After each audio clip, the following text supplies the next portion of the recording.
Okay, so hello everyone, my name is Makhmood, and today I'm going to tell you a little bit more about the ChatGPT, a very hyping and booming stuff, right? So a lot of people like discussing about the future of AI, and they say that ChatGPT is a game changer in that industry. Actually, some of like philosophers and like scientists say that it might replace us developers or even other like jobs from many different areas of economies, etc. So that's why today I want to present you slides under the title ChatGPT Under the Hood, how it was designed and why it is worth to know it. Because there is a misunderstanding of how ChatGPT actually works and what is it. So today I want to break some myths about the ChatGPT and tell you a little bit more. Okay, so let me. Wow.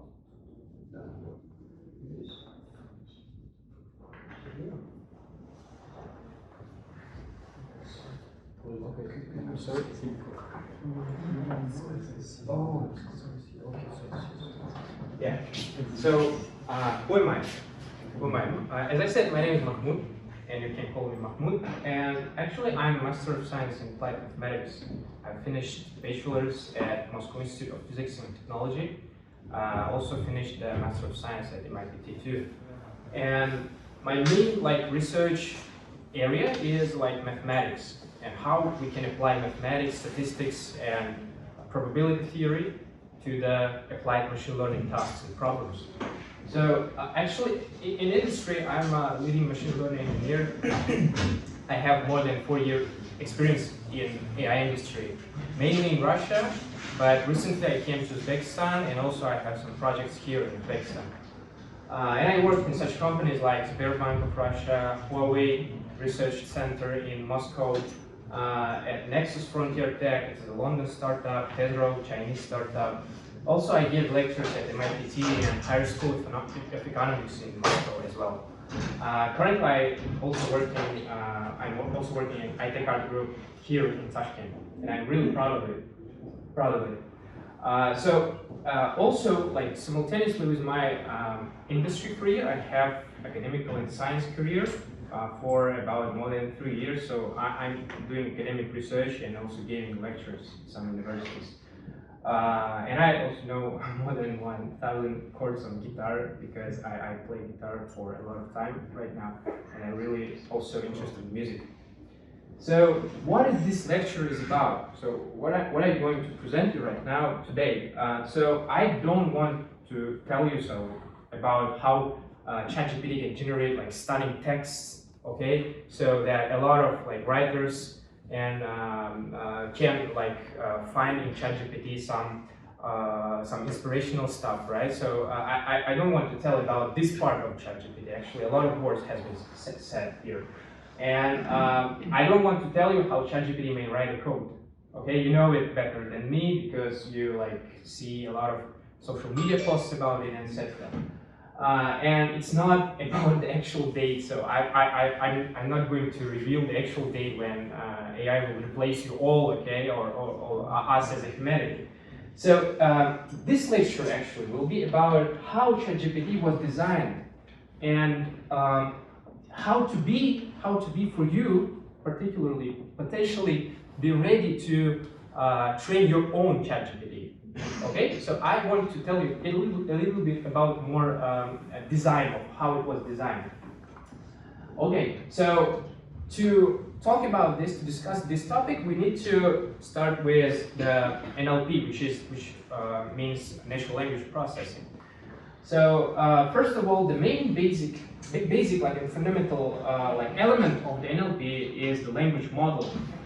Definition of the language model is so the language model is just a type of a machine learning model that can predict the probability of the next word by some given context. Okay, for example, your context is, can you please come here? Sorry, can you please come? And your language model should be trained to predict the next word here, which has the maximum likelihood among all other words in your vocabulary, okay? So this is the language model actually. So using this language model architecture, we can design a lot of like models like ChatGPT or GPT or BERT or other deep neural network models that can generate texts, because they basically were trained to predict just the probability of the most likelihood word. Okay, and what is the recurrent neural network? So I hope that all of you know what is the just basic neural network, right? So you understand how it works. Like it's kind of a black box, it has some kind of layers inside, and you pass the input and it predicts your output, some number or some class or etc. or anything that you want.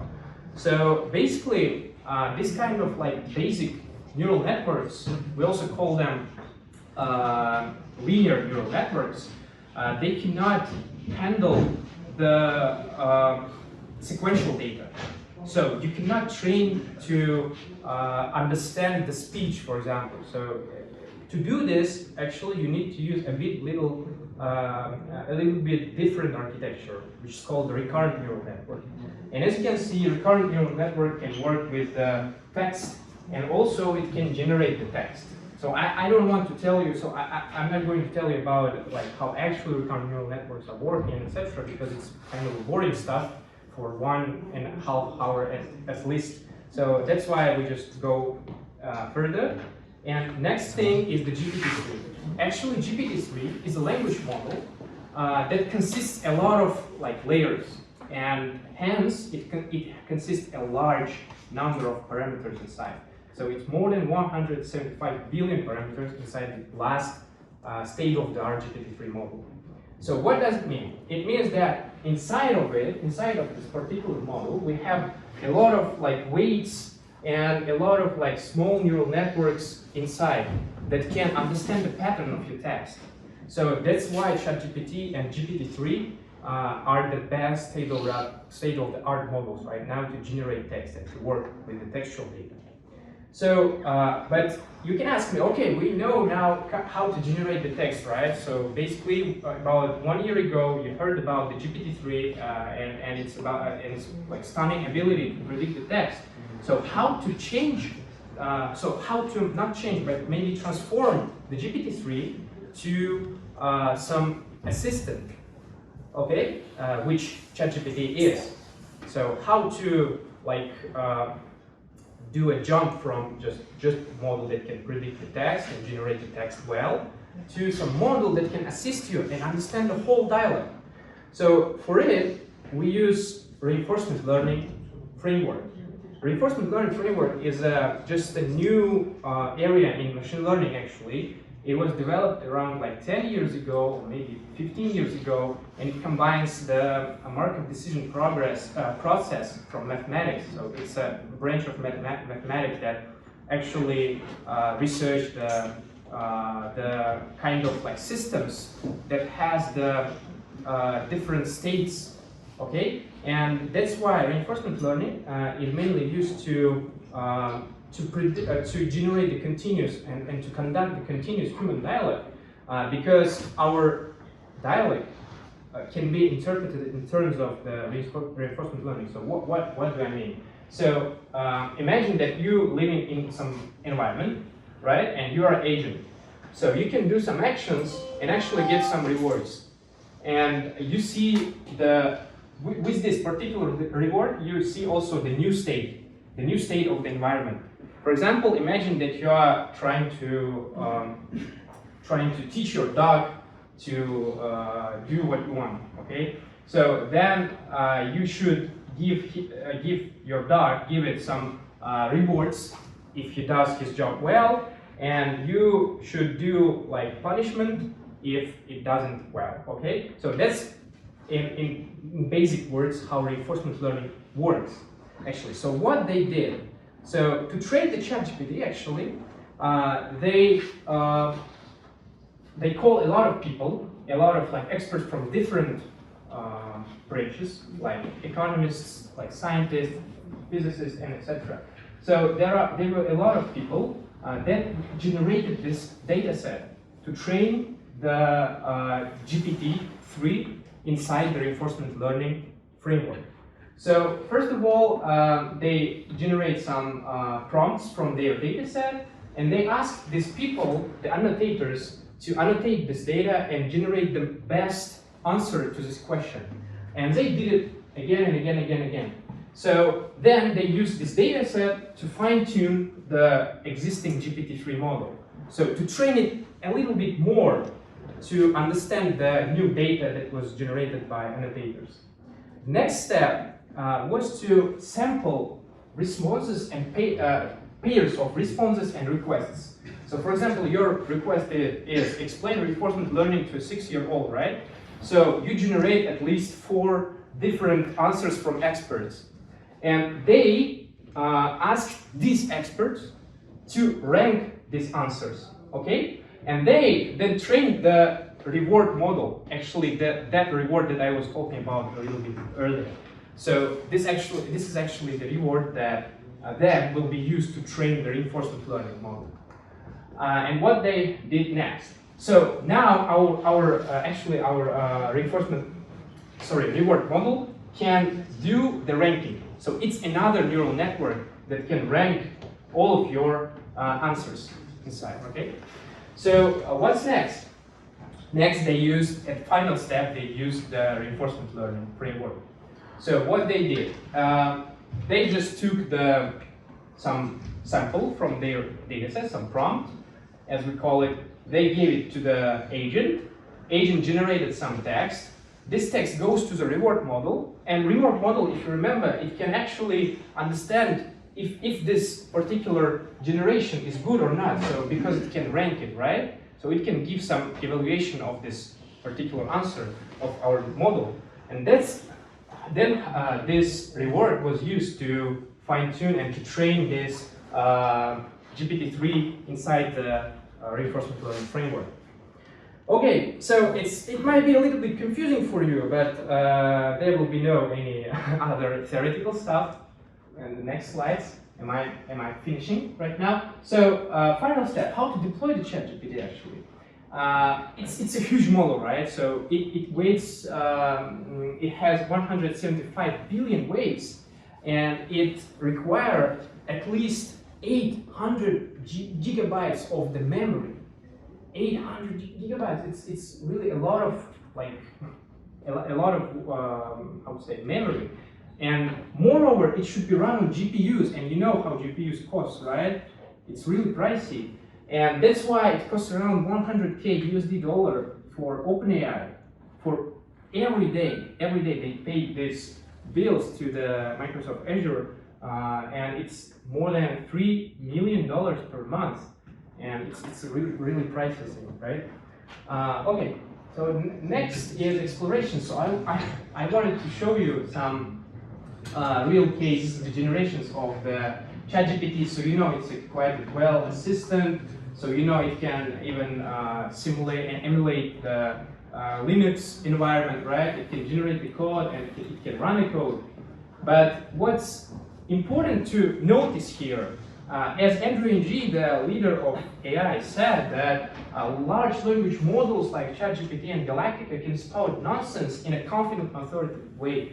What does it mean? It means that ChatGPT actually is very overconfident in its predictions, right? In its generations, just because it was trained to be confident. Because reinforcement learning actually assumes that model should be confident in what it generates by design. And that's why, for example, here I wanted to just ask it to generate me some code and explain me, because I'm a quite newbie in front-end development and I don't understand it very well. So I wanted to ask the ChatGPT to do some tasks in front-end side.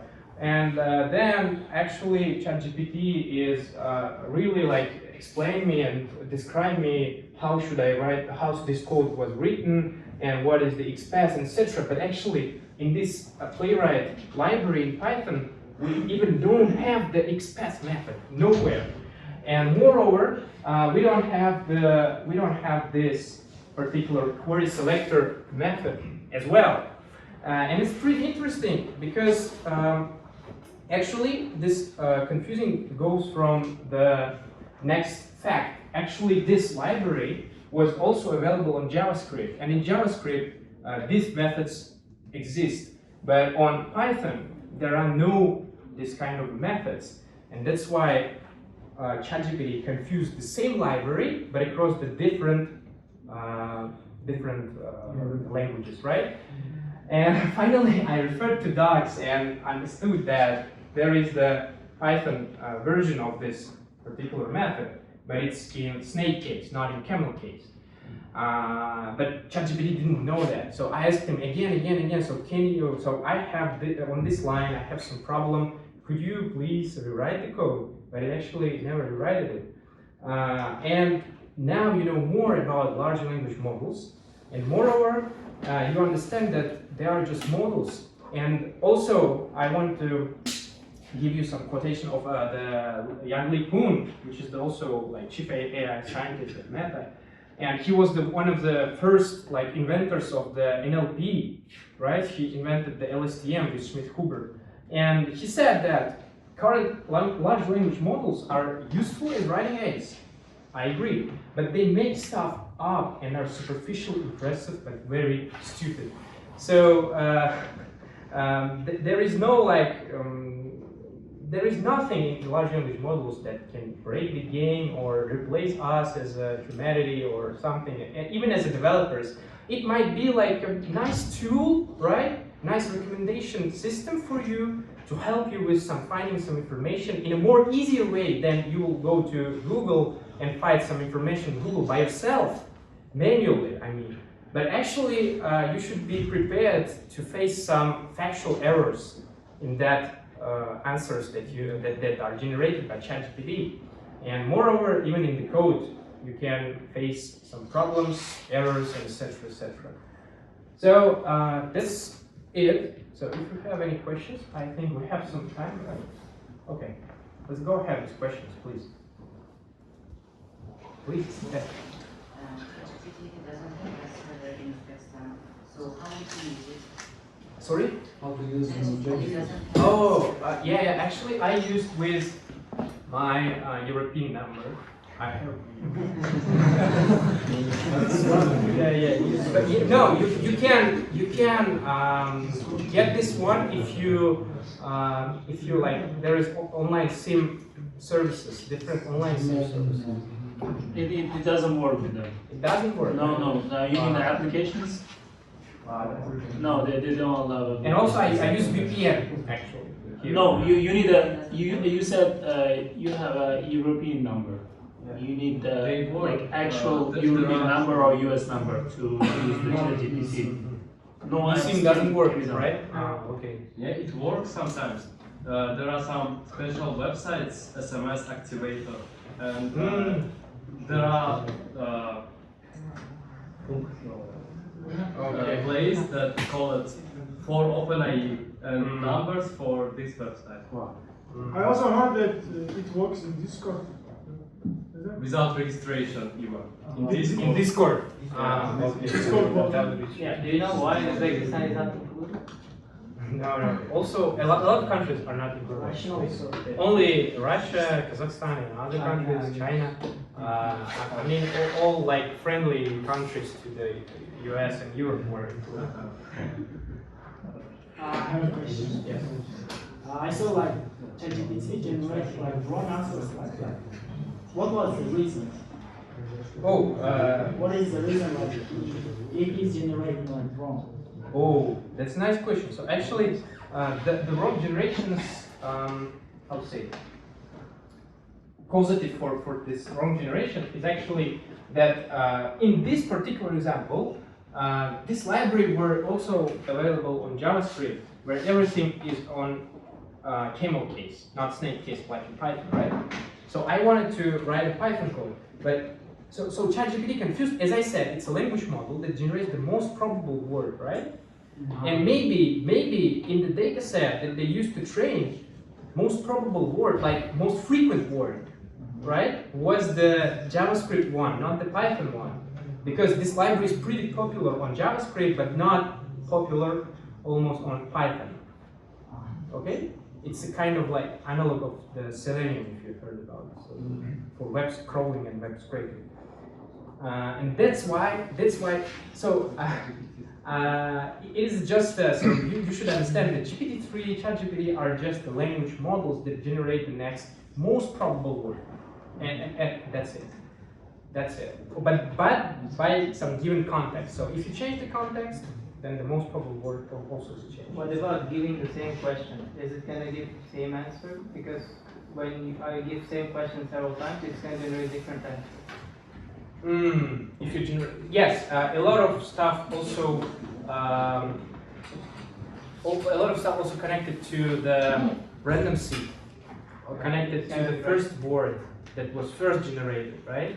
Because actually language models inside, under the hood, has a lot of like possible candidates to be predicted, like most likelihood word, and that's why it may change. So it may give like different answers, but the overall of these answers are the same, right? Yeah. So the meaning of this answer is the same, but it was rewritten in other words. I have a question. Are you teaching these models in university? Sorry? Are you teaching these topics in university? Yes. I actually like gave lectures at Moscow Institute of Physics Technology and also in higher schools of economics. And also I'm planning to, so I don't know yet, like exactly, but I'm planning to give some lectures at Akra University. There are a lot of people from Akra University. Wow, nice. Okay. So you provide us a glimpse about the ChatGPT architecture. So that there is a language model, and there is another model which evaluates the answers and rank the answers. And according to the rank, we fine-tune the model, which is language model. Yes. So, and how we can tune the model which ranks the answers? Actually, we use these ranks as a rewards. So by ranking, I mean that here we assign a particular number, right, from 0 to 1 to each ranked like document, okay, for each ranked generation. Okay, that's why we use at the next step, we use this reward model to generate the reward, to punish or to reward the actual model inside the reinforcement learning framework. Did you understand the idea? For example, specific answer might be relevant and ranked as a high, like has a high rank at one moment, and might have lower rank, like in the next day, for example. I mean, is it fixed, like the ranking model, is it fixed model, or it also should be tuned over time? Oh, is it a fixed model or is it tuned? I suppose it's tuned. But it's tuned not during the reinforcement learning loop, right? It was tuned like, I would say, apparently from this reinforcement learning loop. So they at first trained this model by some annotation from the experts. So experts first like ranked this manually, then they trained the model, and now model can rank actually every text that goes inside, every like pairs, right? So you gave him some query, you gave some potential candidates, potential generations, and it can rank them. Okay, it's a whole another model. So they don't reveal which model architecture actually used as a reward model, but I assume that it's a kind of a combination of like transformers and something else. And last question. I've heard that ChatGPT is currently in the process of learning even when we are using it. Sorry? Like ChatGPT is in the process of learning. Like as we use it, it learns. But how it learns is if nobody provides a label. No, it doesn't learn right now, I suppose. They just collect this data, and they will release after some months or years, they will release the ChatGPT 2, which was trained on your actual dialogues that you are conducting right now. Yes, please. You know well that some requests and some questions, ChatGPT denies our request in some responses. Let's say some super confidential data that I ask it, it says I'm just a model, but in the update of the December, if I'm not mistaken, there are some social prompt engineers that figured out that somehow surpassed this trick and asked this confidential information. Yes. So actually, it's not ChatGPT. So ChatGPT was not trained to filter your queries. It will ask them like as you give them. Okay. So actually, there are a lot of filters before your potential query goes to the ChatGPT. There are some models, some rule-based models that can detect the keywords as well. Some deep learning, but small models that can potentially understand what I'm talking about, if it's positive or negative, right? And then only after then, your prompt goes to the ChatGPT. Okay, and if your prompt doesn't pass these filters, these different levels of filtering, then you will see that the ChatGPT is just a model, you're not big and blah blah blah blah. Okay? Yes. Not here, sorry. Which type of artificial intelligence you use for making this presentation? I use natural one, natural intelligence, my own intelligence to generate this presentation. But actually, this kind of this kind of stuff actually could be generated by ChatGPT. Actually, I generated the teaser, so I don't know if you see it or not, but actually I had a teaser, and I said here, or okay, never mind. So I generated the teaser using the ChatGPT. I don't know if they posted it or not. I have a question. On YouTube, I saw. I couldn't find that in your Apple Music library. You can ask me to play a radio station, or ask for your music on a different app. ChatGPT is alive. Okay. ChatGPT was like solving me-to-me problem correctly, but when I just copy paste like Yandex contest problem, it generated me wrong code.